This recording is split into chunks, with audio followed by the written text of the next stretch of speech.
other than, some anxiety, I work with anxiety. Have worked with people with depression.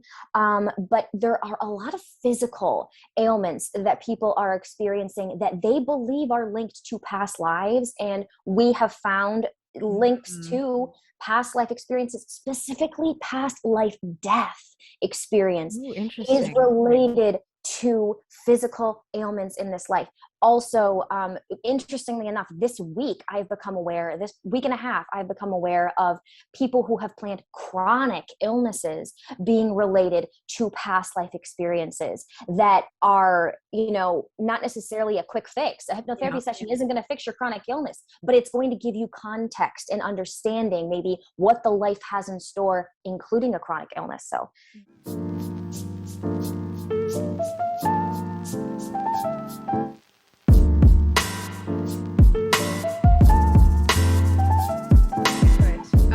But before we get into it, I'm going to get you to introduce yourself. Tell everyone who you are and what you do. Okay, so my name is Mallorie Shannon. I am a past life regression hypnotherapist. I'm also a Reiki Master and a life coach, but primarily my work is focused on past life regression. Okay, so you're also a Reiki therapist. Yes. I actually began Reiki before I got into hypnotherapy, but this is my focus. This is where I feel the best. And this is where I think the world really needs this experience at the time, with the past lives and the karmic lessons and the awakening into your life now. So that's where my true passion lies, is regression work.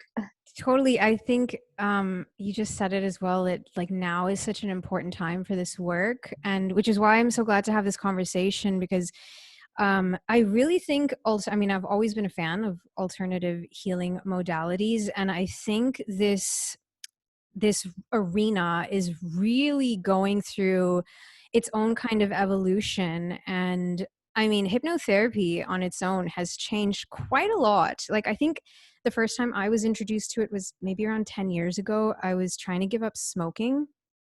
Oh, okay. Yeah. So I encountered a hypnotherapist. It was an interesting experience. But I suppose, would you agree that there's these kind of sort of two areas with hypnotherapy? You can kind of be in the space where you're trying to heal addiction and that sort of thing. And then there's this whole past life regression area, which I think some of the addiction therapists don't really go into that realm, right? No, they don't. So it's funny that you say that, because when you say it out loud, it's kind of like chiropractors, they're in one camp or the other. They can be really alternative or really scientific. I feel like the same thing goes for hypnotherapy in general, where it's you're either into the very alternative modalities and you're really connecting to the spiritual dimensions and realms, or you're taking a more really scientific clinical view and you're kind of only focusing on the brain waves and the mindset and then the habits and forming new beliefs and things like that. So I, in the area of upstate New York that I trained in, a lot of every single one of my colleagues was in the camp of the addictions and the habits and everything. And so I kind of felt a little out of step in that group. And so I just had to branch off on my own and kind of do this work, because it has been the most rewarding. I wish I could explain how beneficial this therapy is. It's just, you have to have your own experiences with it to truly understand the healing powers that lie within the subconscious mind. So it sounds like maybe you were a little bit of a black sheep within the learning process of hypnotherapy, because that's not something I was aware of, that there's sort of these two camps almost. And so it's what kind of put you on the spirituality path with hypnotherapy? Why did you go down that way? So, for the majority of my life, I was actually an atheist, really scientific. I needed to see it to believe it. And then I had a spiritual awakening back in 2014. I was in my early 20s, and I just kind of went through the law of attraction was what really stuck out to me. It was okay, manifestation, this is true. I can create my reality. It resonated so deeply. I just kind of went into a deep dive. And so I did all I can to learn about regression work and past lives and how they're influencing the present. And I resonated so much with just the world itself. And so I wanted to learn all I could. And then I really got into psychic work. So my journey really began in the alternative realms with doing psychic work, on myself, on my friends, connecting to my own guides, connecting to my intuition. And then that kind of evolved because I wasn't feeling it was my calling to be like a psychic or a medium or anything, even though I could have contact with people and other beings on the other side. I was really drawn, for something else. And so then I kind of worked my way into Reiki. And so energy work was a wonderful way to kind of get introduced to like how energy flows and the different systems of the body. Mm-hmm. And then, being trained in Reiki, all of like, my classmates and my cohorts and everyone I would practice on would be like seeing, specific things wrong in the body or emotions or, different symbols. And I'd be like, I see ancient China. So. This is actually so interesting that you're bringing up the Reiki now, because this actually makes sense with my session that I had with you. So that's how we met. I haven't mentioned that yet, but we met because I had a session with you. And it's interesting because I've had sessions before with other regression therapists, but I feel like my session with you was very body focused. And Yes. it was really centered around like the emotions within my body. So it's interesting that you mention now that you've studied Reiki and that you're also a Reiki practitioner, because I think that's I think your approach is maybe a little bit nuanced in comparison to other therapists, right? It is. It's just interesting though, because when we had our session, it was almost like there was an energy about the time that was very body focused. And so intuitively, that's kind of how the session progressed with you.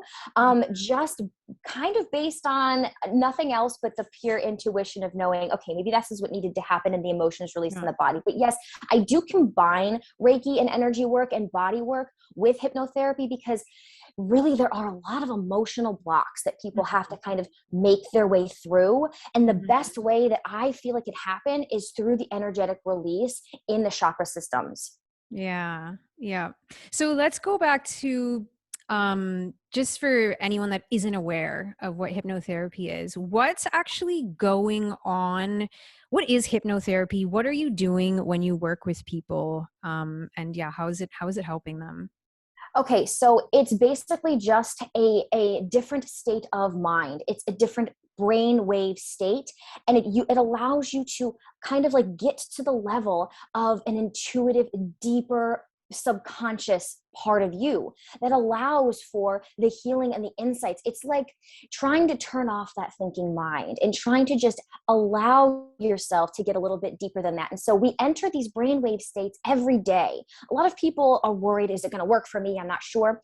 But every night when we go to sleep, we're entering those different brainwave states. And so, we're talking in beta right now, it's a really active state, but then when we're going down a little bit lower in alpha and, theta, we're getting down to that really open, where we don't have this filter, where we don't look at things with such a judgmental mind. And that is where the magic happens, because it allows for these insights to come through to us. We are all connected to energy. So we all have a third eye chakra. We all have intuition. And so we just block it. We cannot have access to it at some points of our lives. But when we're in this state, it allows for us to get that information from ourselves, even from spiritual guides that allow for the lasting change to happen. And also sort of the energetic shift. I think that the work really encompasses a lot of the shifting in the emotional system and the shifting of the energy and the vibration that you emit. Yeah. It's really interesting because I actually think that everyone is capable of doing this themselves, and being in the space of like, I'm also, working in this arena of, healing, alternative healing modalities where I work one-on-one with people. And I guess the people that I'm used to encountering kind of have this ability to tap into their subconscious mind and they're aware of it. But I think people tend to overcomplicate a lot of things. But yeah, everyone does have this ability to tap into the subconscious mind, which is what this hypnotherapy is. It's this this different, is it the theta brainwave state?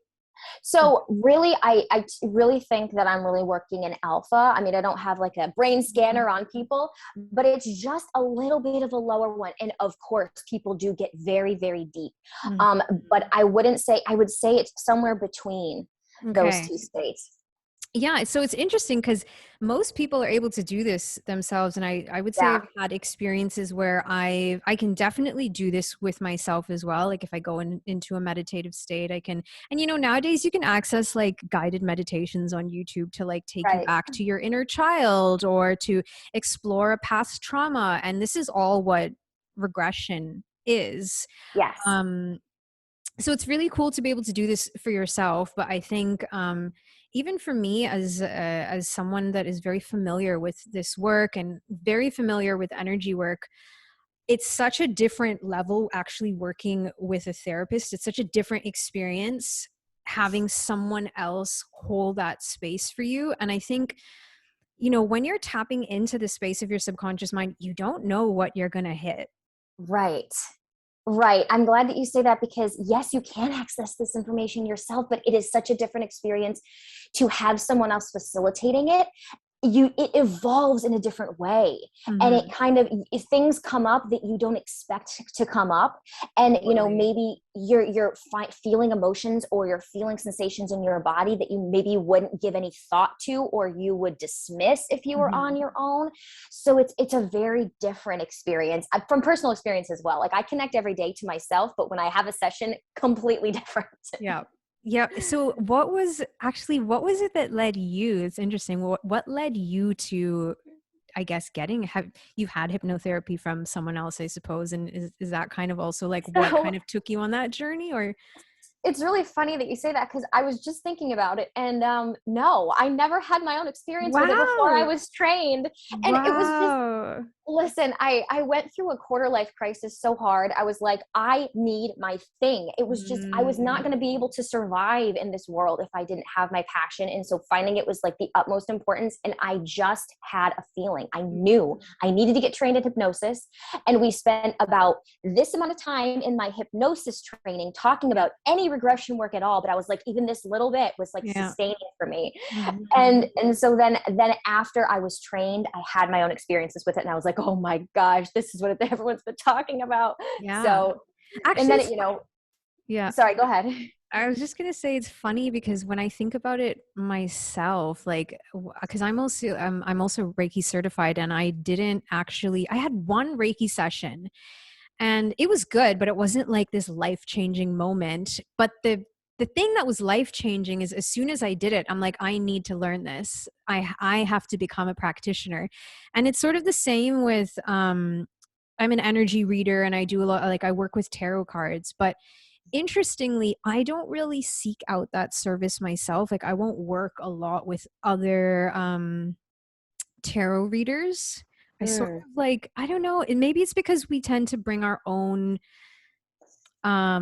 thing to that space and sort of have our own way of doing it. So it's like, I don't know, there's like this inner teacher, this inner guide, this inner practitioner that kind of knows what they're doing. And so I suppose you facilitate your own, yeah, unique practice with people. right. No, I resonate with that too. And I, did psychic work and do cards and stuff. And I Mm. rarely get card readings from other people. It's really just coming from an intuitive space. I'm really comfortable with that. But I just think that with a hypnotherapy session, it's that level of someone kind of, really being there to help Mhm. guide it, is Mhm. what I think differentiates it from, an average meditation, or a self-regression or a self-hypnosis experience. Mhm. So what are the primary reasons that your clients actually specifically come to you? Like what are the main things that people are coming to you with? What kind of symptoms do they have? Okay, so I would say number one reason that people come to see Mhm. me is life path. It's about trying to find purpose. And that's what I have just felt it's just been a beautiful unfolding of people that are coming to me saying, I just don't know what I'm doing. I just don't know about life right now. I don't know where it's headed. I feel like there's something more. I'm just not sure.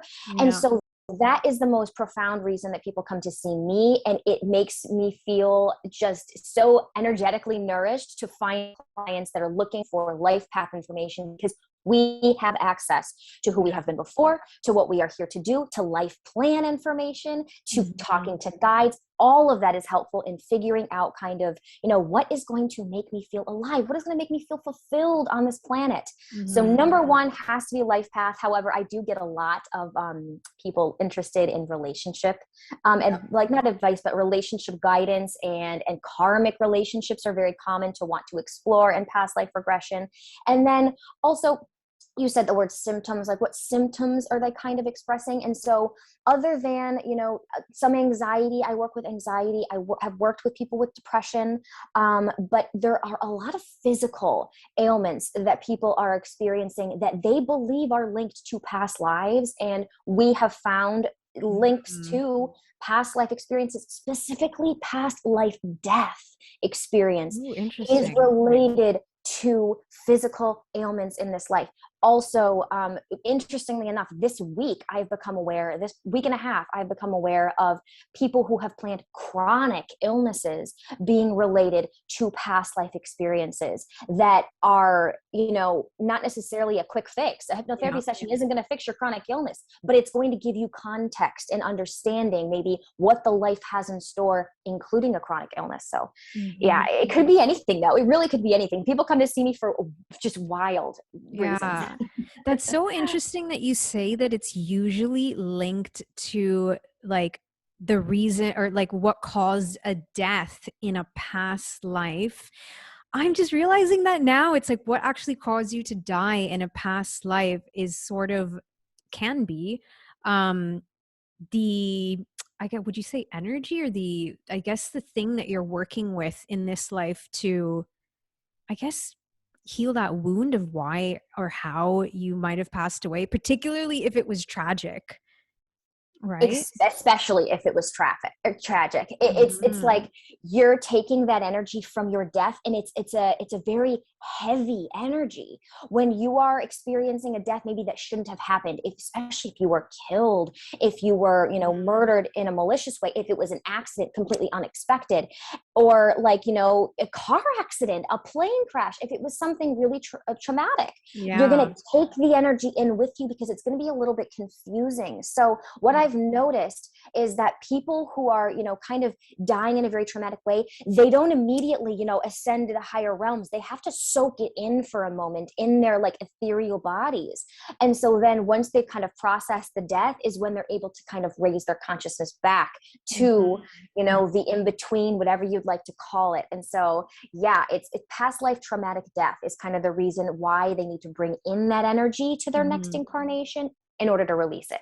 And it's so interesting because I'm sort of seeing now like the connection with trauma healing and past life regression, because essentially it sounds like, as we're talking about this, it sounds like past life regression hypnotherapy is essentially trauma healing, because you're sort of addressing or bringing awareness to the trauma you experienced in a past life and how that is presently impacting your life, which makes so much sense with my session that I had with you. So maybe we can sort of dive into that to give people an example of how past life death actually impacts you in the present life.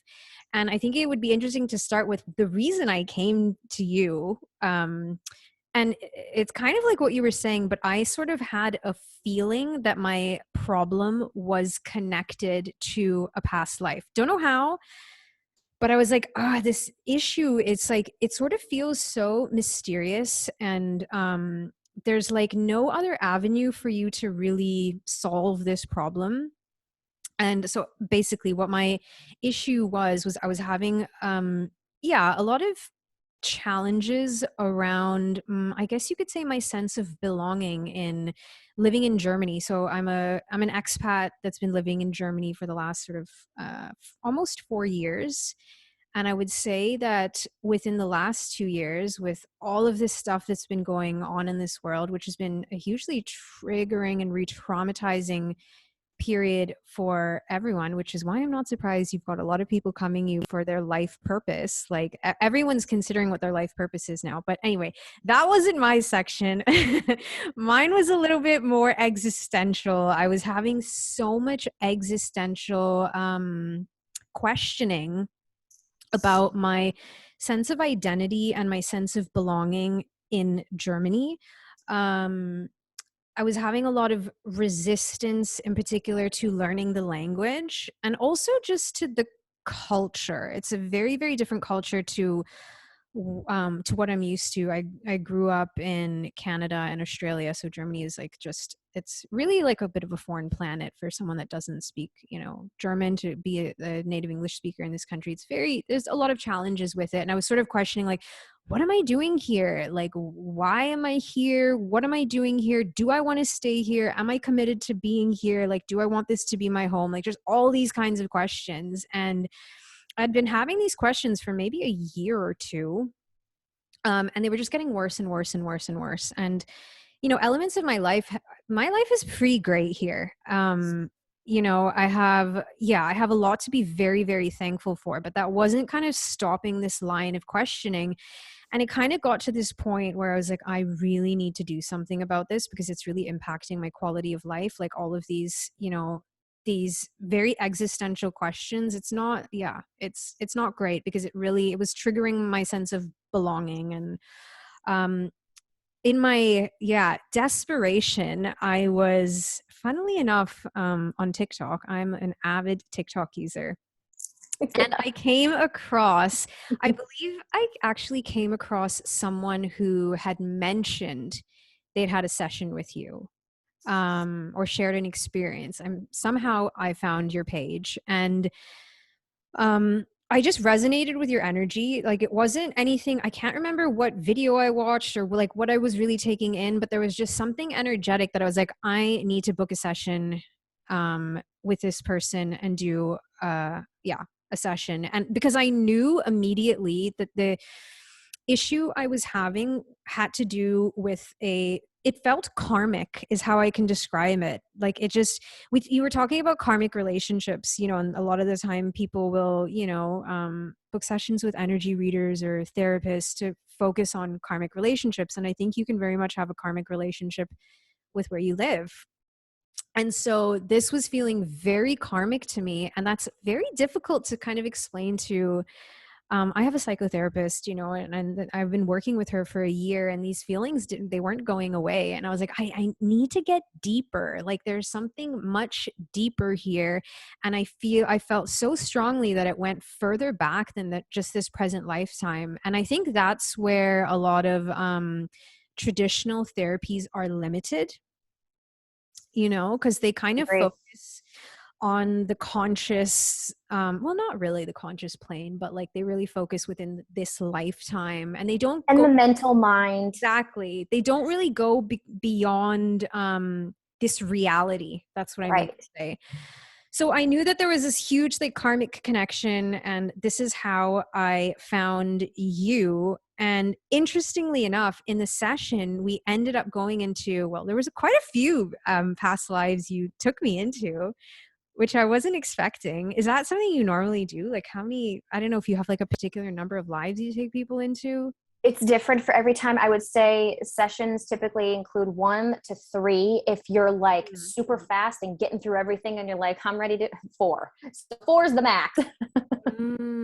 Yeah. I was like, dang, this is like getting through quite a lot of like movies or TV shows, because that's how it plays out in your mind when you're in session. It's like watching a movie in your head. But yeah, it was quite intense because one of the lives that you took me into, it was very quick, but I was immediately taken into a lifetime where I was being burnt at the stake. And I had my hands around my throat, and I was like really connected to my throat chakra and really connected to my voice. And, being able to communicate was like this big, big problem that I had in this lifetime. And I think what came out was, from what I can remember from that lifetime now, was, this issue with not being able to share my voice and not being able to share my magic. And, it was really linked to like kind of not having a voice. And this was such an emotional part of the session for me. And the most beautiful, because it was extremely healing.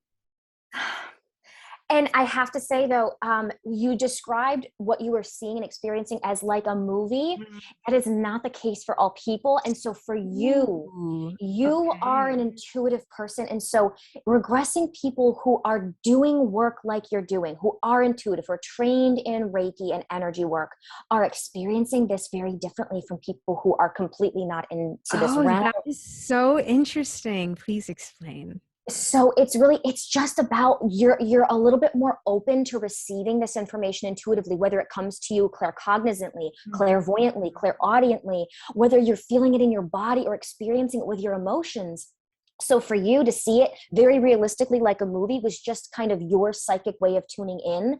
And the fact we went back to a life where you were being burned at the stake, where you were being Mhm. killed for, it just goes to show there are so many intuitive people who are afraid of Oh my emerging into God, their gifts yes. because of the persecution of the past. And it is so common. I would say I regress someone to a life of persecution probably, once or twice a week, because it's like Oh my people who goodness. find me in general are going to find me because they're into the realm of Totally. spirituality and they have blockages because of Yes. persecution. I mean, it almost sounds like a cliche at this point. Like, I was like, of course I got taken to the stake, like, because as a spiritual person, like, when we're talking to each other, like, we're often like, we know what the issue is a lot of the time. Like, we know we've probably experienced a past life where we have been persecuted for our gifts. But I'd say it's a very different experience to actually sort of be very present with that past life and to go into, because you embody the feelings and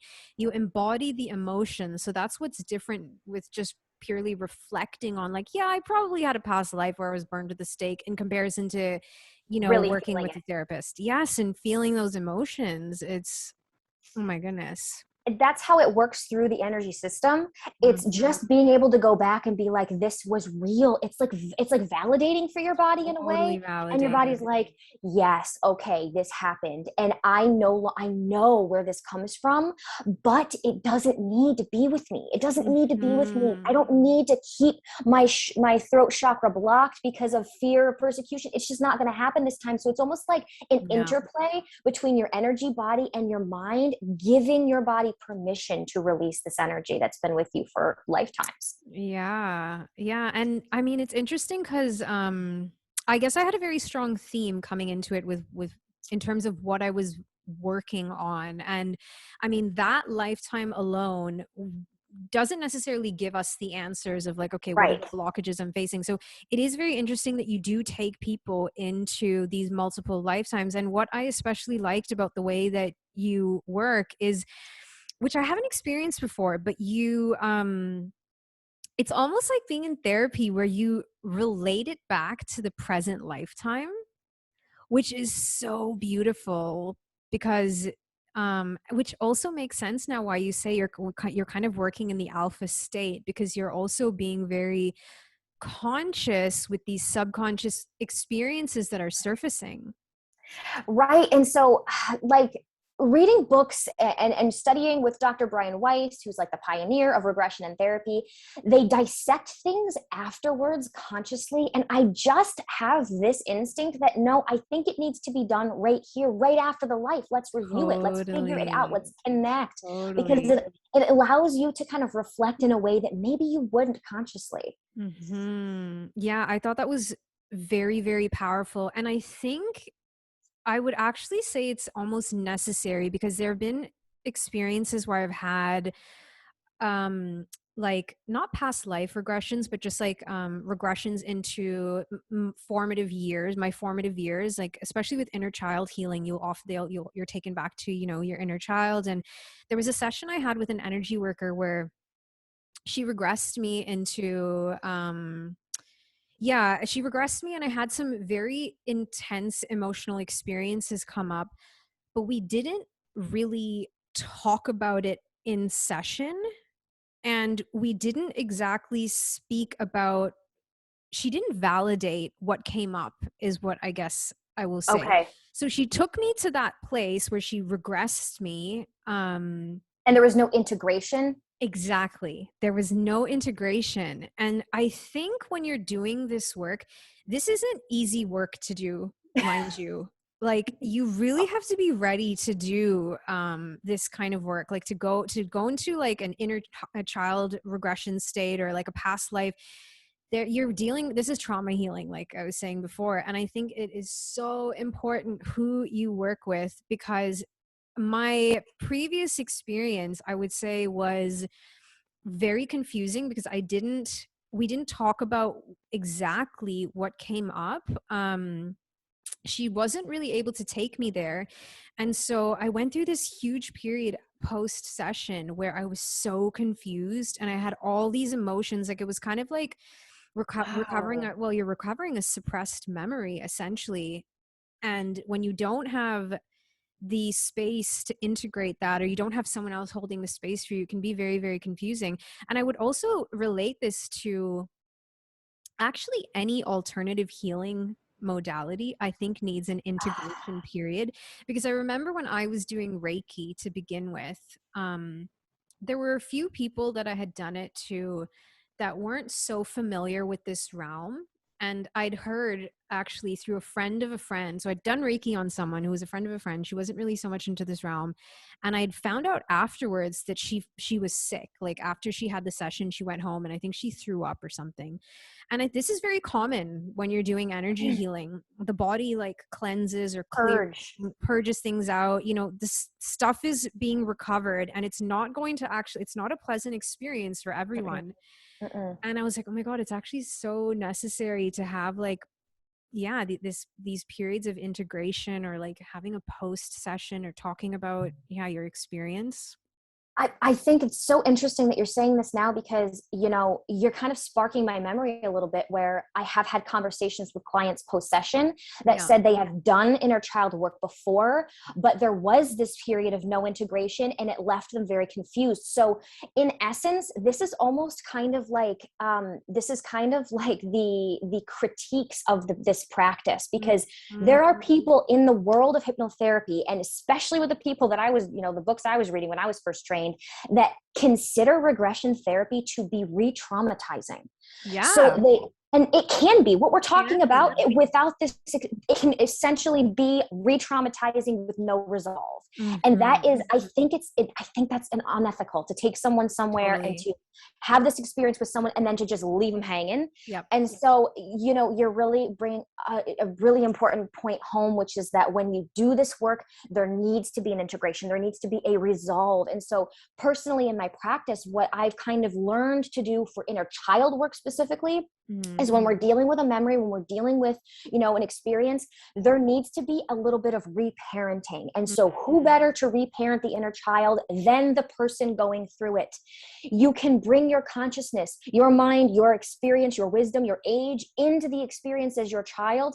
And you need to reparent that inner child, build that relationship with them. And so for me, and what I do is I actually make people hold their inner children and I make them sync and merge. And so they go into one another. And so that is, it's a very like a metaphorical way to put something that kind of needs to happen as a shift in the body to build that relationship, to integrate the field, just like Yep. their inner child did. Wow, so that's like really mixing, I guess you could even say like traditional like elements of psychotherapy as well, where it's like, you know, when we talk about reparenting, um yeah, that's like a really interesting thing to be bringing into your practice. And I totally think that, yeah, this is necessary. And that's why I think my session with you was so impactful, because there were these moments where, you know, you would take me into these um deeper episodes within my subconscious where I was recovering these memories. But whilst I'm still in this state, whilst you still have me induced in this state, we're also then doing the integration. Reparative work. Yeah. It's a Yeah, lot. It's a it's a lot, lot. but it's so beautiful. And I remember one bit specifically, I think, which is more related to my actual issue. I mean, not that the being burned to the stake didn't have anything to do with it. That was a lot of like, you know, throat chakra, the voice activations, like not being able to communicate, not feeling like I can communicate with people around me. But there was a different experience I had in the session where I was taken back to a life where, I'm just going to summarize, but basically I'd built up this beautiful life for myself. I'd had this palace, and I had an amazing, I was a male in this previous life. And yeah, I built up this palace. I'd had like a princess as my, like, I don't know, it was like a sacred union with this Princess Jasmine type character.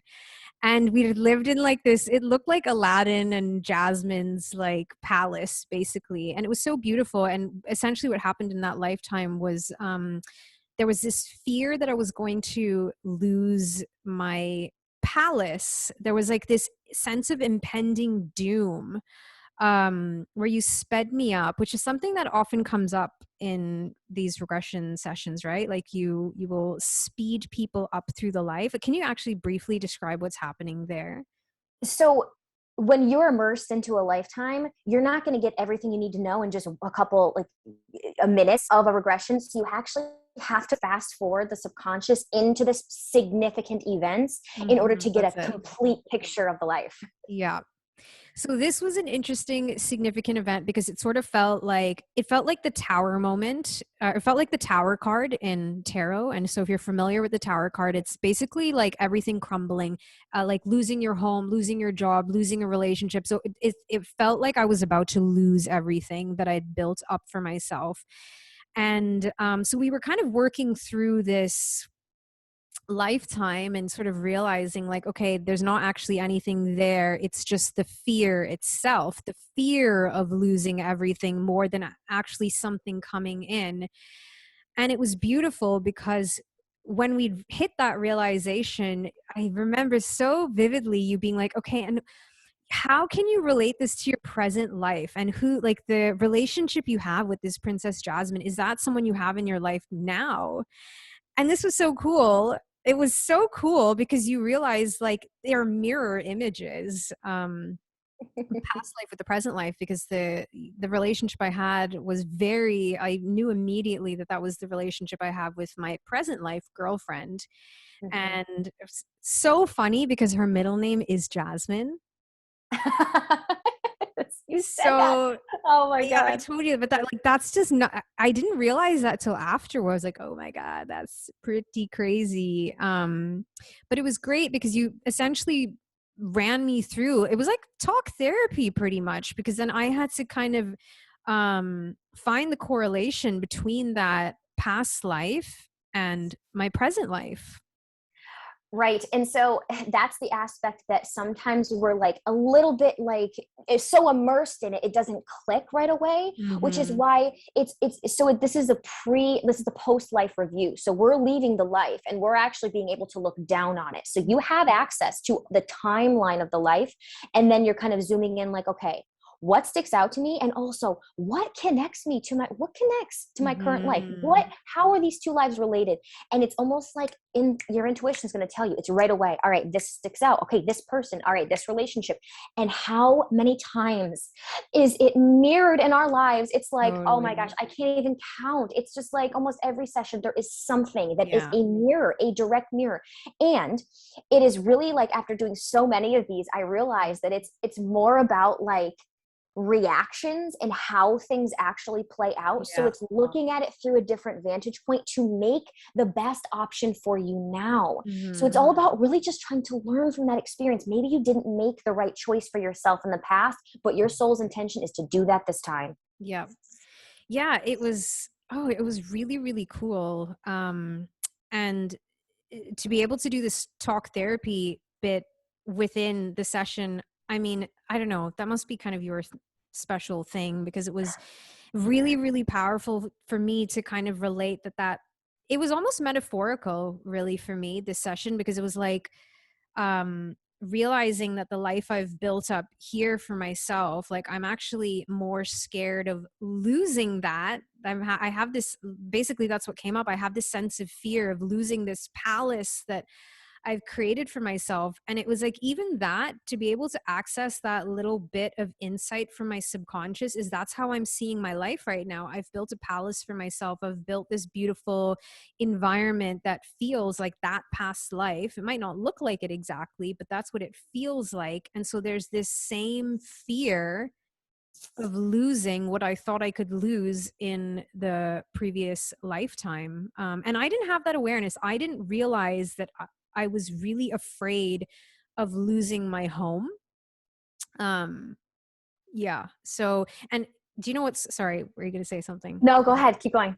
What is crazy about this, because my situation in Germany is why I'm scared of losing my home is essentially because I'm a foreign resident. I have very different rights to the average German. And there was, over the last 6 months to a year, I'd been making this transition from moving from being employed to self-employed. I was making this huge transition, which was really exhausting, so much bureaucracy, a lot of stuff to do with my visa. So I was having this fear that by switching over to the world of self-employment, it would impact my visa. And for some reason, I would be told to leave the country, or I was having this like irrational fear. And the day after our session, I had to go to the immigration office to pick up my renewed visa because my visa was expiring. And I had gone into the visa office to let them know, like, hey, by the way, I'm making this transition into self-employment and I think I'm going to have to change my visa. And this is the whole thing I was scared of. And the guy, like the immigration authority, was like looking at my visa and he was like, no, you don't actually. Everything's fine here. You're allowed to be self, because I'd done a few changes previously, but like just like that, the problem was gone. Oh my goodness.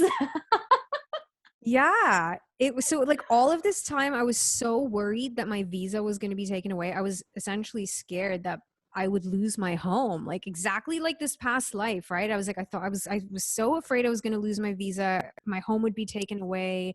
I'd have to leave, this beautiful life I'd built up for myself. And the day after I have this session with you, they're like, everything's fine. Like, here's 4 more years in the country. And I was like, well, that was easy. Like, what?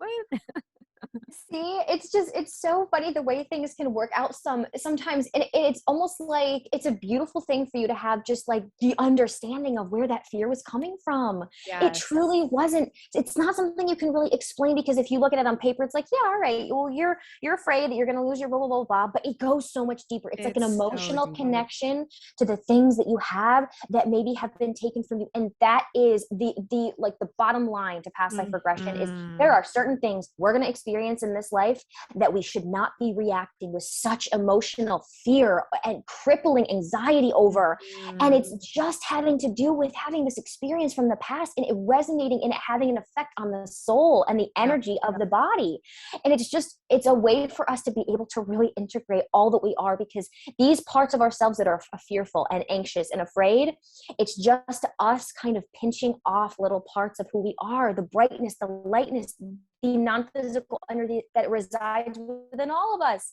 And so to Mhm. connect to the wholeness of that again, to really just like get rid of these fears, these energies about us that don't serve us, is going to allow us to just emerge into who the best version of us can be. Yeah, totally. It was, yeah, it was actually quite profound. Like, to move from one day of being crippled with this anxiety and this fear to then moving into like, oh, like this is a fear and I'm aware of the exact fear and the root cause of this fear.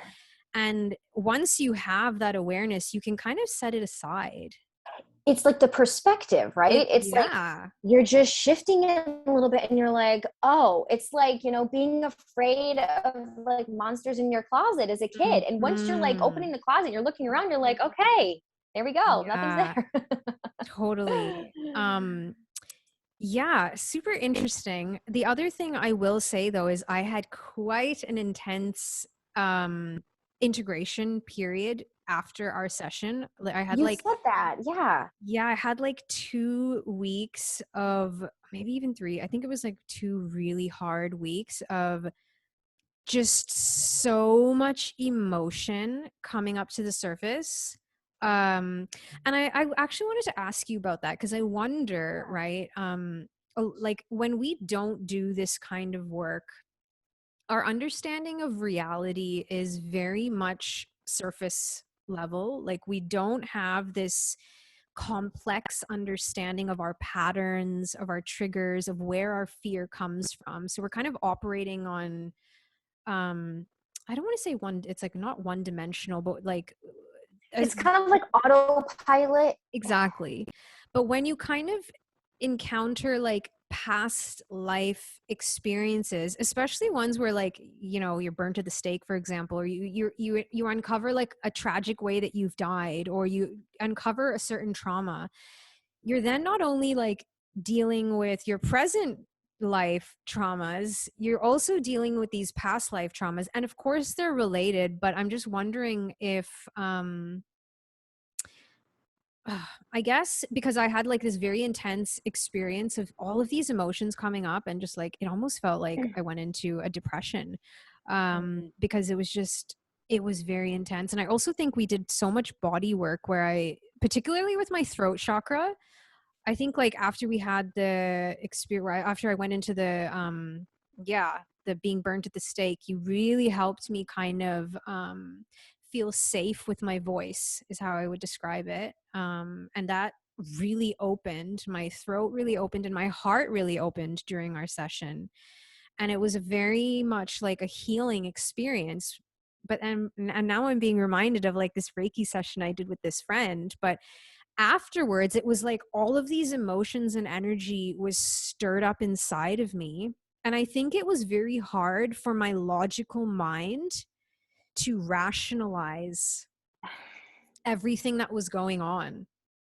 Because it's not coming from the mental. It's really not. And to get into the feeling body and to work with the feeling body and to shift things around in the feeling body isn't going to make sense. And so it's almost like, you know, you're trying to wrap your mind around things that your body just needed to release energetically. And so once you allowed the you know, the floodgates to open, so to speak, it's like making room for all of it to come up. And even though it's unpleasant, and you described it to be like a depression, because it's really just your subconscious kind of almost going through this purge. You're going through this cleansing period of like, all right, you know, even though it's going to be hard and it's going to suck this little short amount of time, all around, like you're going to emerge a little bit more aligned with yourself, a little bit happier. You're not meant to carry around this baggage. And so what you describe with people who are not in this realm, they don't have access to kind of all of this information.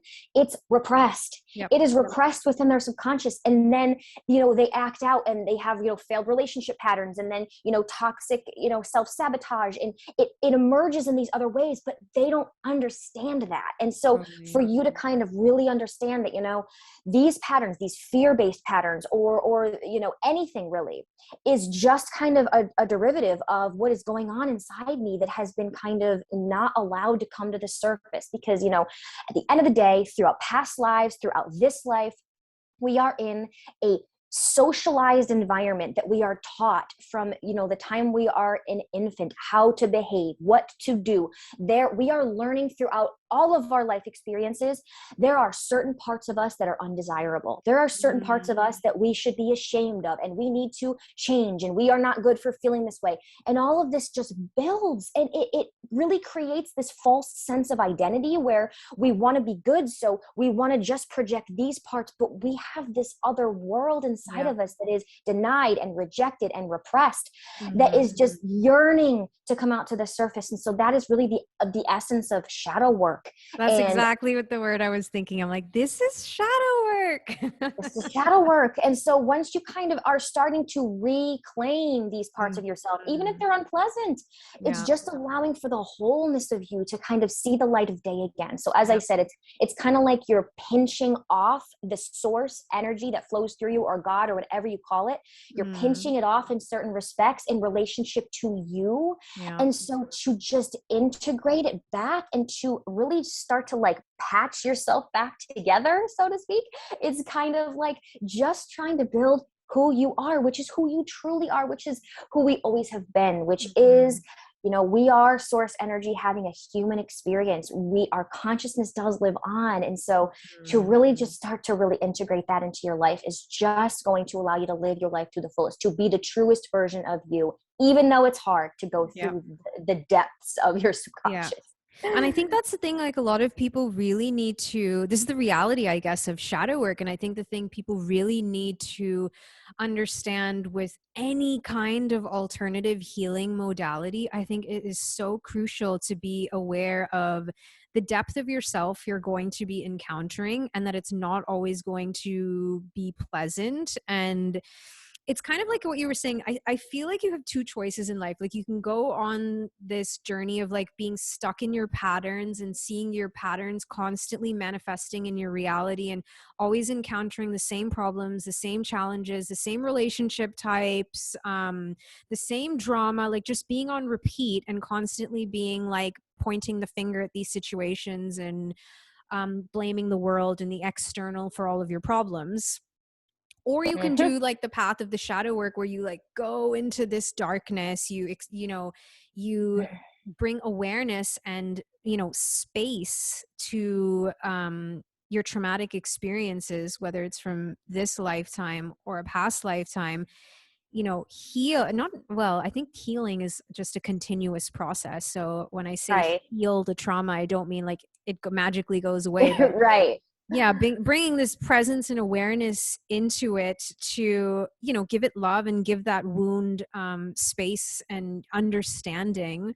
You're then able to push beyond the limitation that wound causes you within the present life. You just said it perfectly. Yeah. Exactly. That's really what it is. It's just allowing you to reach beyond Mm. what was really limiting you from your subconscious. And so it's really just about integrating and healing. But healing, of course, is a journey. It's never going to be done. It's always just going to be trying to find, the truest part of my life. What feels the best for me? What does my soul love? And then expanding beyond what was possible before, because you're bringing light to those repressed parts, to those sadnesses. Think about all of the traumatic, crazy things that have happened throughout human history. Every single human on this planet has trauma that is hidden in their subconscious. Totally. And yeah, that's the thing. Like we all share this. Like none of us are isolated in experiencing trauma. And, bringing light to these repressed parts can feel dark. So like now I'm aware, because I've been doing this work for a while, but I constantly have to remind myself that when I do any kind of alternative healing therapy, when I go within myself, it's probably going to feel shit for a little bit. Yeah. Because, depending on your level of trauma that you've experienced, like whenever I do this work, I know I'm probably going to like go down for a little bit. Like I'll be very low for a little bit, and then I'll come back up, because the integration period of like integrating what you experience in a session with you, for example, that takes some time. So I guess like what I would ask is, what advice do you have for people in terms of what they can expect post session, past life regression session with you? Okay, so like you said, it is not a quick fix. This isn't aimed to be a quick fix. And if you're going into the mindset with a past life regression, I'm going to get a past life regression, uncover my wounds, and then I'm going to be a perfect person. It's just not going to happen that way. But I do have to say that everyone is different. And so for you to have the experience that you had is completely unique to you post session. So it's really about like, sometimes these people just need to connect to their inner voice. And once they have established that connection, then it's going to take them in a realm of learning about themselves. Other people need to uncover traumatic childhood memories, and they need to integrate some healing in their current life. And other people have traumatic past life deaths, and that is the energy that needs to be released. So every single person is really going to have the post session timeline different. But to go into it with an open mind is going to be the best thing. To go into it saying, you know what, I'm going to release the expectations of what should happen, what shouldn't happen. I'm going to be open to what does happen. And I'm also I'm not going to treat, the depths of my subconscious like this, like lion that needs to be tamed. I'm just going to kind of accept, there are parts of me that are going to be really scary. And I just want to have an open mind. So really just going into it like, I am willing to see what there is to see. And Mhm. I'm willing to kind of work with it as it evolves. And so that's the best mindset you can kind of go into something like this with, because it really just allows for what to unfold. And I do believe that I am divinely guided by what I'm saying to people and what's happening. I do believe my sessions are facilitated via spirit. And so spirit does not give you access to information that is only going to re-traumatize you. I don't believe that. And so there have been cases in sessions where a client is understanding what's happening, but not able to see it. Their mind is holding that from them, because in that, experiencing of that, it could or have the potential to re-traumatize. Oh So my that is an gosh. interesting thing too, that if you're really not meant to see it, like Yeah.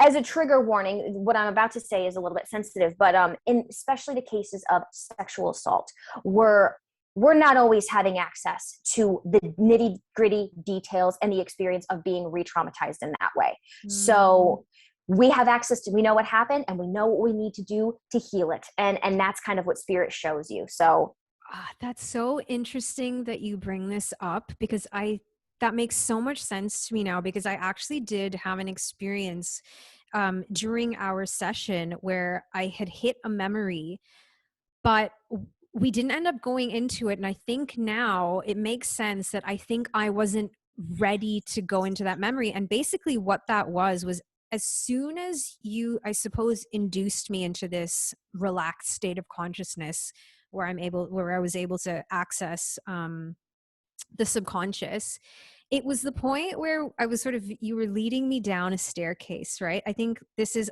I guess different therapists have different ways of helping you well, for me it was a visual experience, right? So you were mhm. helping me visualize moving into, I guess you could say, the astral or the subconscious Yeah.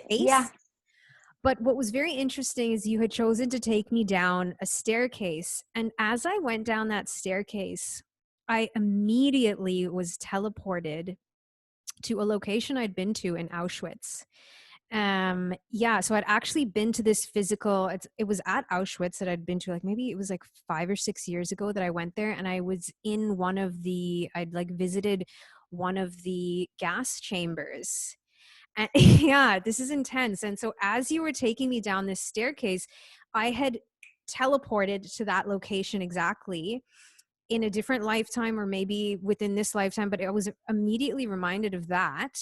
And I was like, okay, I don't think I'm supposed to be here. Like, this isn't what I'm supposed to be seeing. Like, it was little bit confusing. And you were like, okay, and now, you were leading me to go through a door. And I was seeing all these different doors within this gas chamber, but I didn't want to go there. I don't know. I suppose I was just like, this isn't the lifetime I'm supposed to go into. I didn't have the capacity to experience or explore that space.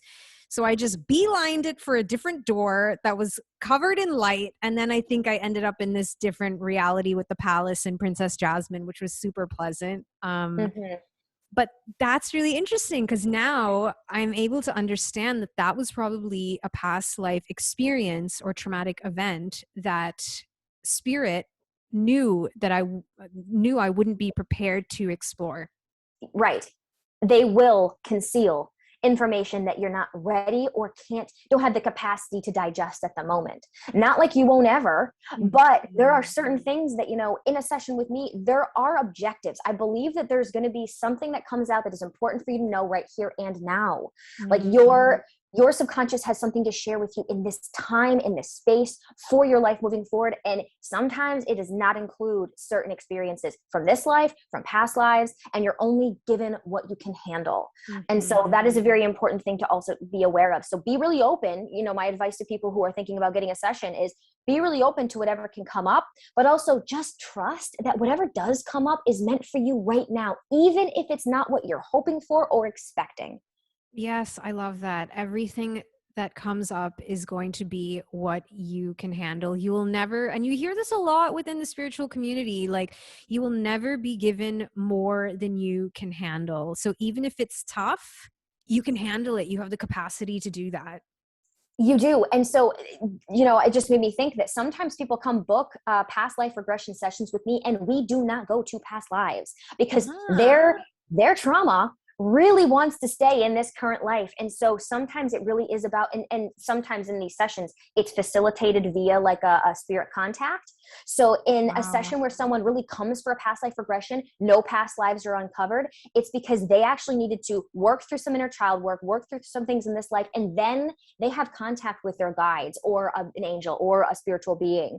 And so that is what they needed in this moment. They don't need past life regression. They need to connect in this life right here and now to their spirituality. Interesting. So are they then, for those individuals that aren't connecting to a past life, they're connecting to a guide or maybe like their higher self? Higher self, guides. I've had people connect to extraterrestrial beings. I've had someone connect to a whale consciousness. It really, Wow. anything is possible when you open the doors. And so, and Mm. they just describe what they look like, they describe what they feel like, but I would say most commonly it's higher selves and it's spirit guides, and sometimes past loved ones, sometimes past pets can come through and speak to them. It's crazy. It's just crazy. I Yeah. can't predict when this stuff's going to happen. It just happens. What is actually, this is interesting. What's the most exciting for you as a therapist to encounter? I think like the most exciting is when someone is just like, yeah, I'm just curious. I have no idea. I want to know, like, not that they're like really wanting like specific answers. They just kind of Yeah. are interested. And then they end up like just looking like they went on a roller coaster for about 2.5 hours, and they come out and they're just like, oh, that for some reason, the expression of their face just gives me such joy, because it's like, Mm. you didn't even realize all that you had to uncover. And what you did was profound. And they're just like, I don't know what happened. It was just crazy. And so to give someone a different vantage point and to give someone a different perspective, even though they're doing all of the work, I'm just the one feeding this information to them and helping guide them through it. They're really taking themselves everywhere they need to go. And when that happens, it's like an aha moment. It just, oh man, it really nourishes my soul. Yeah. Oh, I love that. Yeah. I mean, I can imagine it being, aside from like dealing with traumatic experiences, it can also be such a beautiful journey. Like I had an amazing time exploring my past lives. Besides the, I mean, even the one where I was being burnt at the stake, that was like a very quick flash. I didn't go into the lifetime. I didn't really see much more aside from how I died. But I would say that all of the experiences I went into were really, really beautiful. And I guess also like when you encounter higher light beings and Yes. extraterrestrials, you mentioned that that was also a beautiful experience I had that was incredibly healing for me. So just to summarize, I encountered these like lion beings in Oh, I forgot about that. Yes. this like cave, and I was lying on an altar, and these beautiful lion beings, they were giving me a healing. So they were all around me, like singing some kind of light language, and I felt like I was tripping balls during this part of the session. My body felt so good, and I was just, and you know what was beautiful is somehow you knew to give me just the right amount of space to really be in that sacred healing chamber, is what it felt like. Because I remember thinking like, oh, I hope she doesn't like move me through this too quickly, because this feels so amazing, and I know I'm not going to feel this level of amazing once I come out of it. But somehow you knew to just like allow me to kind of bask in that energy. But yeah, how often, I guess, do you encounter like higher light beings or extraterrestrials? I guess here we're moving into a lot of like, people would be familiar with the work of Dolores Cannon and QHHT, and so I guess we're kind of moving into this territory. Um, so I would say it's probably like twice a month. I'm Mhm. going to have an experience with someone that is going to either a different planet or having like a contact with an extraterrestrial. But for contact with spiritual beings, I would say every day. um, every day people are experiencing either their higher selves, their guides, or their past loved ones. It is the most comfortable and the most safe for people to feel the energy of their own spirit guides. And so that's really the primary spiritual like entity that's coming through. But yeah, once or twice a month when I do experience, like, I believe we talked about it afterwards, I'm not too familiar with all the nitty-gritty details of the different extraterrestrials, but I think we said it was like Lyrians, Lyrans, yeah, yeah. Lyrans. And I was was just, and so I've had people that have experienced feline humanoid beings just like you did. And I've even seen them in meditation before. And so it's just so cool when there are overlaps to people. And it's like, oh my gosh, I just had a couple overlaps this past week with, I've only read about these beings that just two clients described in Dolores Cannon's books. And it was a very like, just a small little snippet of an explanation of what this being looked like. It looked like they had black almond shaped eyes. It was a tall, lanky alien being. And I believe I read it somewhere in a book years ago. I read it that someone described a being like this as a guard of the Akashic records.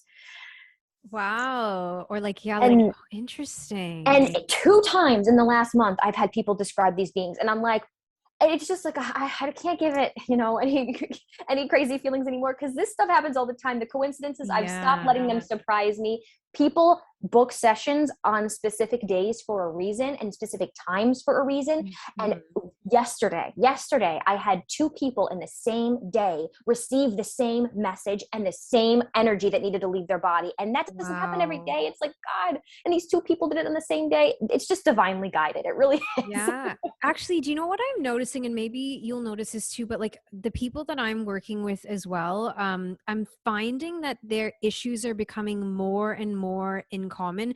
So at the moment, there's a lot of emotional healing taking place within the collective. And I'm having a lot of people come to me for, to do work within the realm of emotional healing. And I actually have this, well, it's not a theory. I think it's actually pretty obvious for everyone that as a result of everything that's going on in the world, we're realizing that we're so connected.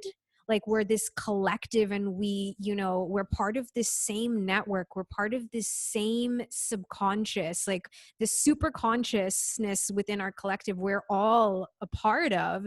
And I think like now that like with having this like pandemic, everything, we're all becoming so much more connected. Oh yeah. And so it's interesting that you're having these overlapping kind of experiences with people where they're having the same challenge. It's like so synchronistic.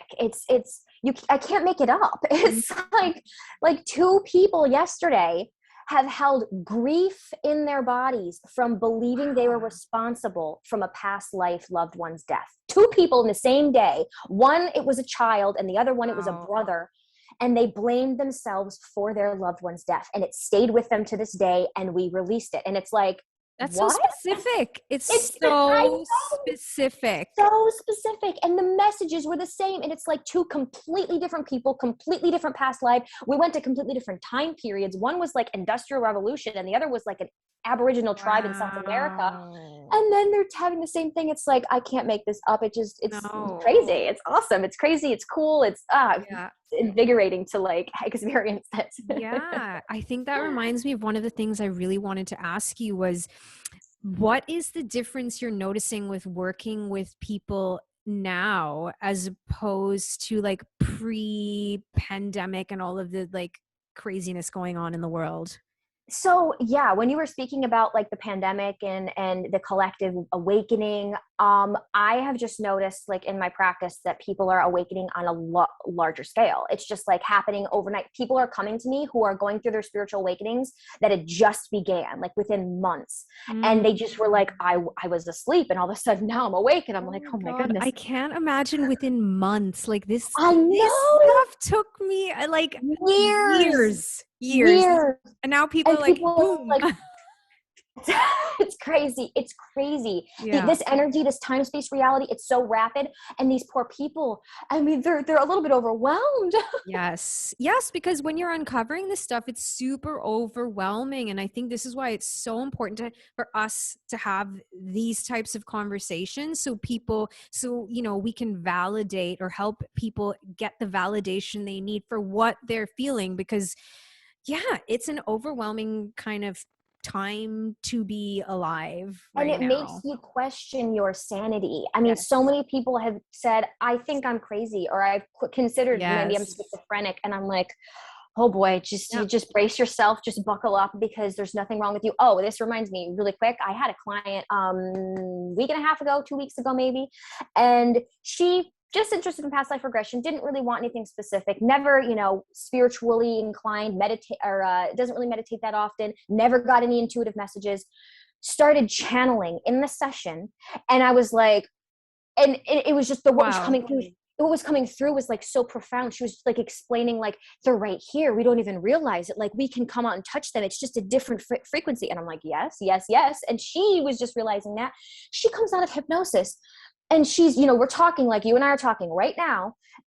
And she starts reading me. She goes, there's an energy behind you. And I see this light. Oh my gosh. She connected to my maternal grandmother who passed away 15 years ago. And she was telling me specific things about my life now. And I was just like, oh my goodness. And it was overwhelming for her. She goes, this doesn't happen. I've never experienced this before, but I can see you. And I'm like, listen, you just got to take some time. You're not crazy. Everything you're saying is real. You're being awakened. And so it's just like, oh, this is happening like within an hour.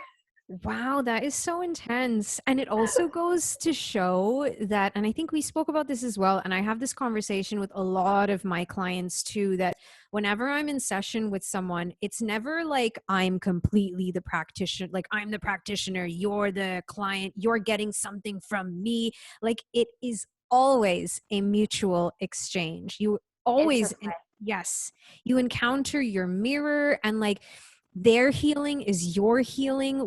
Whatever comes up is like you encounter each other. Like, we encountered each other for a specific reason. Like, I was drawn to your energy for a very specific reason that went beyond the words you were communicating, what you looked like, where you live, like all of these surface level factors. There was something energetic that brought me to you that is unexplainable, within the space of the logical mind. And you realize when you're in session with someone that the experiences that are coming up are usually in some way connected. Like, you have something in common and you both gain something from each other. It really is. It's an interplay. It's like a synergy that is happening between these sessions. And that's how it's really facilitated through what I feel like saying. It's about that person's energy. Every session is different. It's not uniform. There's no formula. It's just what's happening is the interplay between our two energies in that moment, which makes it so precious and so beautiful. And it just goes to show, like, we are all so connected on this deep level. And then to awaken to that, it can be overwhelming, of course, but it provides so much fulfillment. It makes life so much richer. Yeah. And I think validation is a really important aspect of this, because like you were saying before, like a lot of these people, a lot of us, we think we're losing our sanity. And I still, to this day, have moments questioning yourself where I'm like, I am going crazier than I thought. I seriously need some help, but I don't feel safe talking to like my local GP or, even my psychotherapist. I have a very limited scope of what I can discuss with my therapist, because if I told her like I'm a channeler, I have told her I'm a channeler, and she just like doesn't really go into this, topic. But if I was telling her like, yeah, I can contact extraterrestrials, like your therapist is going to think you're crazy. I know. And you're not, really. Yes. So it's so important. I think this work is so important, and it's amazing that we have the capacity to do all of this online these days. Really, really awesome. Yes. And since you mentioned that, I think we've got a little bit of a crappy internet connection, or there's some glitching. Post-pandemic thing. Oh, here we go. Wait. No. Okay. Christine, can you hear me? Yes. I think I lost you for a little bit, but I think you're back now. Okay. Yep. So I don't think I'll ever go back to fully in person, just because this has allowed me to reach people across the globe.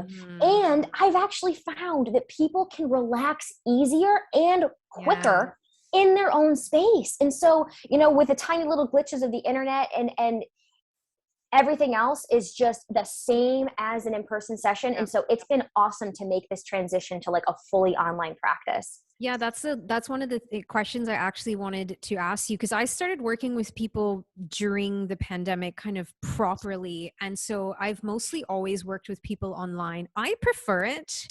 I really like being able to connect with anyone at any time, anywhere in the world. And also, I think it also creates this, as you were saying, this level of safety.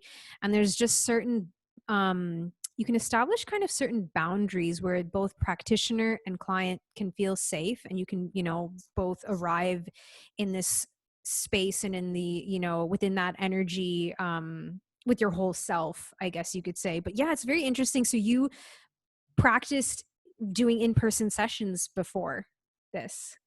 Oh yeah. So my practice was so I started off in upstate New York in the capital region, and then I moved to Connecticut and I had a practice there for a year, and it was all in person. And, I was taught in my practice that there are certain instances where, physical touch is important and being present with a person is important. For me, I never felt the pull or the intuition to have any contact with the client. So for me, it was all, I'm sitting over here, you're sitting over here, and that's how the session happens anyway. So making that transition to online, I didn't lose anything as far as contact with the client. I didn't lose anything. I still felt energetically connected, and it just has made it easier. It just has made the process easier. I found that my induction has taken less time. Now that the induction process to get someone into a relaxed state has taken less time than it used to take me in the office, because it's almost like there's an element of anxiety of you like going into an office and sitting down in an unfamiliar place. And then how are you supposed to relax when your mind is, a little bit hypervigilant because it's a new place, And so, and of course, like, situational circumstances with it, that's an office. I share it with other people. So you can hear people on the outside sometimes. So just those little things. Online has been incredible. I'll never make the transition fully back again to in person. Yeah, I have to agree. I really enjoy working online. I will say, like, there is definitely, like, working in person with certain therapies and certain modalities is so essential. But I think I think we've entered this time where we can kind of decide for ourselves, like, okay, what is going to be the best for me for this particular form of therapy? Like, there are some things that I might want to do in person or experience in person. But as you said, with doing like a past life regression with hypnotherapy, and I think with a lot of alternative healing modalities, especially if it's your first time or you're new with it, you can feel much safer if you're in your own home. Like a session with you, I'm lying on my couch. I have my camera, my phone recording me. I have my headphones in. It's such a great experience. I know, and when you say like there are certain modalities I don't think that it works for, I would agree, because I used to do not only hypnotherapy in my office, I used to have my massage table right there, and I would do Reiki sessions on people in the office. I cannot do Reiki sessions on people over the internet. It just does not work for me. I have to be in person, feeling their energy in order for it to work. And so that is an element that, like, if I want to do that in the future, I'm going to have to be in person with someone. Yeah.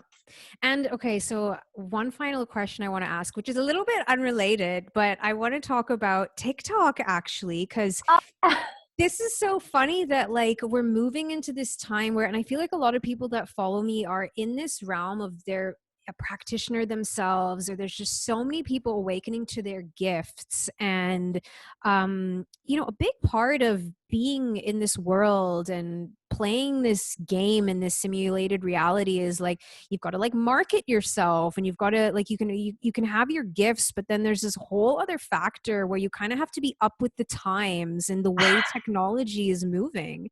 And I thought it was just so brilliant and so cool the way that you market yourself on TikTok. Do you get a lot of clients through TikTok? I mean, clearly you found me. I do, actually. So I have gotten so many clients off of TikTok. I would say the most common ways I get clients is through word of mouth, through people who've had sessions that say that they, should have a session, and then through TikTok. And it's because I really just am so drawn to TikTok for some reason. Like, it's just a very different platform. Me too. you can curate your feed Yeah. so specifically. And I don't feel the other way with like the other social medias of Yeah. Instagram. And Yeah. I don't resonate with Instagram as much. I feel like it's just a lot of like glamour, and TikTok's so real. It just makes me So feel so real. immersed in being able to speak and hear someone's voice, hearing them talk and explain something for like 60 seconds to a couple minutes. And so when I was like, you know what, of course I downloaded TikTok right when the pandemic started, and I loved it so much. And I wasn't watching dances or anything. I'm trying to, books and information and aliens and all this stuff is like on my feed. And then I'm like, oh my God, there was a hashtag that went around. It was like in 2020, sometime during 2020, it was like who I was in my past lives, or there was a trend. It was a trend. Yes. Oh, And I so was like, true. and I saw that and I was like, oh my God, this is a trend on TikTok. No way. I have to get in this. Like I have to just start doing it. And so I jumped in, and Cool. I was a little like trepidatious in the beginning of like, am I going to get flagged for some of the things that I'm saying? Like, I know this isn't like common, but then I was like, you know what? No, I just have to share it and I have to get it out there. And it was received so positively. It was overwhelming. Mm. Yes, I really think it's an amazing platform for new creators and for people within the spiritual community. This is the great, as you just said, the great thing about TikTok is there's these beautiful niche communities that Yes. exist. And for someone like me who's always felt like a little bit of an outsider with a lot of my world views and like, my interests, there is a space for you on TikTok. A specific little subgroup of people that are just like you. And they're all creating content and you feel so validated It's a and safe place to be. yeah. So it's really cool that it seems like you've made a really amazing transition from like the pre-pandemic world of working, in person with clients and marketing yourself in whatever way you were doing it, to now like going completely online and working with this digital world and making it work for you, and even like using something like TikTok to It's just been more fun. Marketing for me used to be daunting, making brochures and like, Google ads oh my God, it was yes, daunting. And this is fun. It's an yes, immersive interactive because I get to go on lives with people and people get to ask me cool. questions and I get to explain things like right live to people. So it's just been such an incredible tool. I'm just like so thankful that it exists. Yeah, totally. And I mean, I'm always encouraging more and more people to share their voices, to share their work on these platforms. And I think it's so great to like get away from like the Facebook giant platforms right now, because as you said, like things like Instagram, it really lacks authenticity. And I think TikTok is a great space for like trauma healing, actually. Like there's a plethora of information on there. TikTok's also, it's really funny because it can be a little bit of a self-awareness wake up. Like I found myself on like ADHD TikTok and I'm like, oh, wait a minute. Hold on a second. I found myself there too, girl. Had to make you reevaluate a little bit. Yeah, I have to say, like, I think sometimes TikTok has a tendency to like over pathologize things. I have to say, yeah, there's just, A little bit. Yes. A little. like, it's like, okay, yeah. But I mean, Yeah.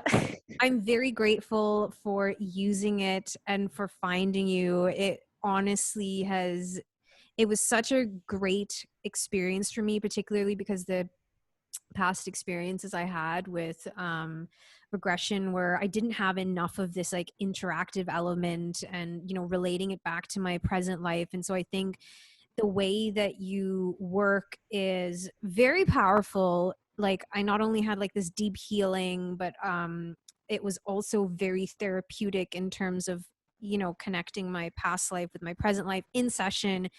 I was able to like really integrate these experiences with you. And I was so surprised that after the past life bit, like we had a whole half an hour where we talked about what I went through, which I was genuinely surprised by that. Makes me feel so good that you had a positive experience and that you're really able to integrate some of these emotions that were really heavy, that were in your subconscious, that were clearly ready to be emerged and to be, shown the light of day. So just thank you for just being so positive and so sweet about this experience, because ultimately every practitioner is different. And so Yeah. I know you mentioned you kind of wanted to talk about a little bit of how you find a practitioner. And like when you say like you weren't expecting me to talk to you afterwards was so funny, because you can't just leave people hanging. And I've had those No. experiences with practitioners where you're in, you're out, and you're gone. You're going home. And that's not how the healing happens. And so that just kind of brings me into this next topic that I really wanted to speak about with you really quick, is about there can be some egos in this work, and there can be some, people that aren't necessarily, in my opinion, doing it for the healing. Oh And my it's God. more Yeah. about their own self-aggrandizement. And it's really sad when that happens.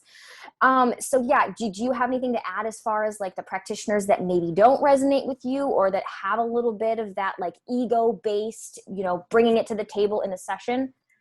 Yeah, I mean, luckily I haven't had like, I'm very critical of practitioners. I'm very critical of people within the spiritual community. Like I think I'm someone that tends to be a bit more within the fringes of the spiritual community, because one of the biggest kind of pitfalls within this community and within the space of these alternative healing therapies and therapists is big egos. And I think I can kind of sense them a mile away, but I'm very careful about who I work with. I've made mistakes in the past with who I've chosen to work with, but not in terms of like ego, but more so them not having the tools, I'll say that, to make me feel safe. Mm, Um, right. they've either not been able to hold a space for me, and I would also say that some of them haven't been trauma informed. And that can be a big downfall, because and for anyone entering the space of becoming an energy worker, a light worker, a healer, you need to be trauma informed. I think it's so important, because when you're working with people, it can be extremely detrimental to their well-being when you uncover a trauma and you don't know how to deal with it. Thank you so much for saying this, for having this conversation. Yeah. Oh my God, I could not agree more. And so listen, people are asking me, how do I become a therapist? How do I do this? I will never, ever tell someone to do one of the QHHT, certifications for delivery.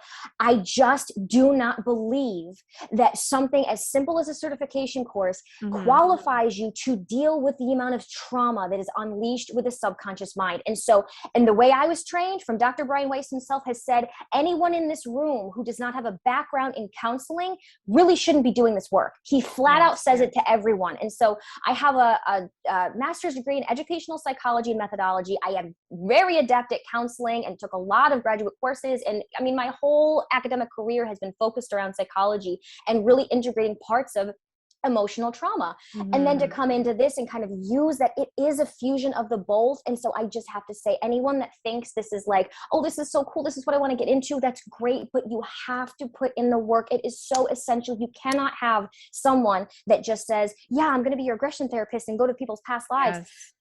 and then have someone have a traumatic Yes. experience and not know how to deal with it, not have the tools to really understand what they need in the moment. And so that Yeah. comes from education and experience. Even though it takes years, it's worth it. Yeah.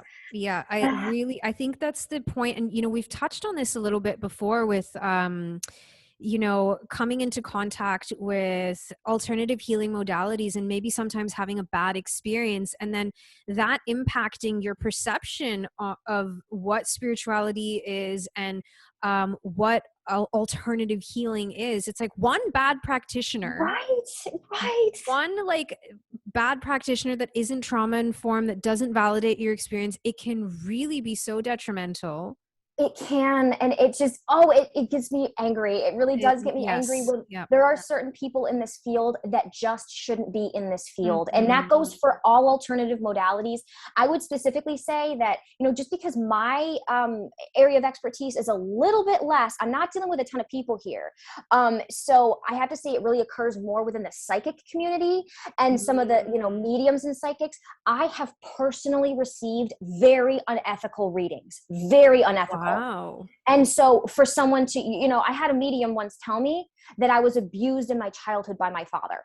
No one should be telling someone else that. Okay. It's just completely not okay. Not okay. And it was untrue, and I knew that, but so for someone to come and pick that up and say that, and so you just really have to be careful with the people that you are, sharing your energy with and going to for help, because, if I wasn't very self-assured, then I would be like, oh my God, that happened to me. You could believe that. Yeah. Right, I could believe that. And then it could really start to impact me negatively, and it could really essentially traumatize me. Yeah. So Yeah. it's just, it's a hard thing. It is very hard. And I think this is like what we're experiencing in terms of like false light, like seeing a lot of false light within the spiritual community and within the realm of alternative healing. Like this is, as someone that's newly awakening, for anyone that's listening or watching that's newly awakening, like I think this is like the major thing to use your discernment with, is like choosing who you're going to work with and having enough authority to not agree with everything someone is going to say. Yes, that is critical, because listen, if someone is not willing to accept anything I say, if I'm telling you something and it does not resonate with you, disregard it. You need to feel for yourself what is right. And so that goes with people and experts or mediums or psychics or therapists. They are not the guru. They don't know all. And so you can't just go to them blindly and accept what they are saying. It always has to come from your individual assessment of what is right for you and what is not. So that is such an important piece of information to get on. I'm so happy we're having this conversation, because it is so needed for people to really understand that we're all working together here and everyone has flaws. And so to just be attuned and to kind of really use your intuition to pick what people are going to be helpful and what people are maybe doing it for the wrong reasons. Unfortunately, that does happen. Yeah. And I mean, I guess that's the one thing I would maybe leave everyone with saying is, I think the difference between working with someone that is really, interested in your well-being as opposed to exploiting you for money or, I don't know, fame or whatever else. I think like the way that I tell the difference is the people that really want to help you, they're the ones that are going to be empowering you, and they also focus your attention on you being the source of all the information you need is within you. It'll never be from them. They will never be the reason for your healing or your transcending your trauma or anything like that.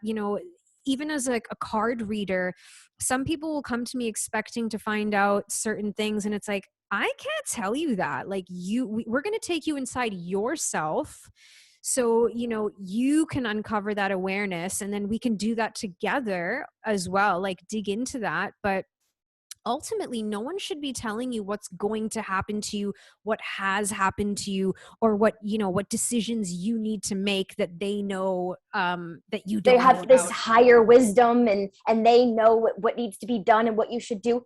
Never. I'm so happy you made that point too, because it really is all about you. And so no one can tell you what's right for you. You have to discern it for yourself.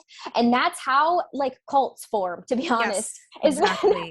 And that's why we get so many jokes about the spiritual community being culty, because I mean, honestly, it can be very culty. It can be so culty. So it's really important to try to use your discernment. And in the same way you use your discernment when it comes to doctors or therapists, like it's important to be critical of people. And I always encourage people to like be critical, even if you like something someone's sharing, if you like their whole thing, like there's going to be things you don't agree with, and that's good. It's a good That's okay. Exactly. You just, I got to say one really quick thing is I was just reading a book about on past lives like a year or two ago. It was basically just about past life healing and whatever, because I like to just keep up on it. And halfway through the book, I realized it's a religion. Halfway through, I was like, this guy who's writing this book is referring to himself as the AKC master, the chosen one. And I'm like, how did this mistake me? I got halfway through. So you never know. You know, sometimes you like what people say and then you just want to do confirmation, more and more. Yes. Okay. Okay. You always got to be critical, and you got to listen to Yes. yourself. Totally. Because I think that people in the spiritual community actually have the best tactics when it comes to manipulation. Yes. Yes, truly they do. And they're saying it's coming from spirit. I'm Yes. getting that, Yeah.